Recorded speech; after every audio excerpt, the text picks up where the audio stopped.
Welcome to the Daily Intelligence Brief from IntelStor for the 30th of June, 2025. In today's top renewable energy news, in Texas, Senate Bill 6 pairs mandatory curtailment with a voluntary demand response procurement program. Under this program, loads of 75 megawatts or more could ramp down or switch to backup generation at utilities' request.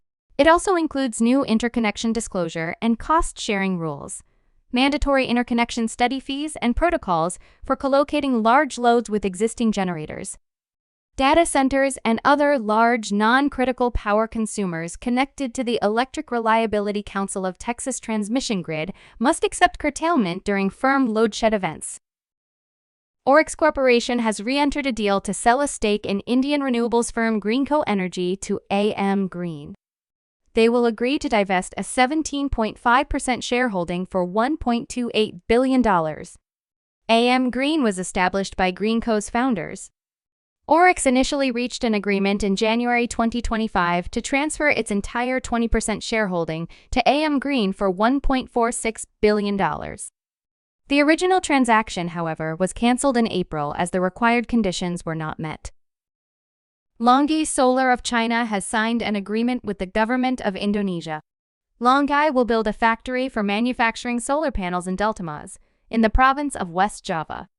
The factory will produce the panels for a 1.4 gigawatt project already planned in Indonesia. The country's goal is to reach a total of 17.1 gigawatts of installed solar energy capacity in the next 10 years. In the United States, Senate Republicans have quietly inserted provisions into the pending domestic policy bill that would not only end federal support for wind and solar energy, but would impose an entirely new tax on future projects.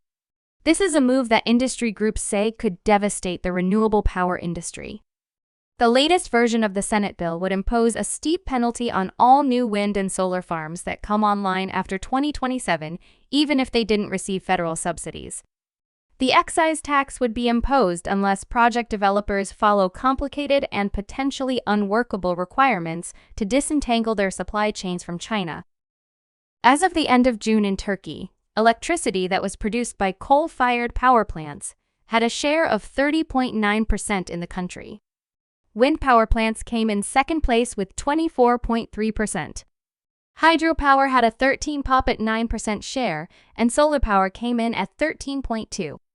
This is one of the highest levels of renewable energy penetration in Turkey on a monthly basis. You can learn more about all of IntelStor's market and sales intelligence offerings at www.intelstor.com and subscribe to our channel today.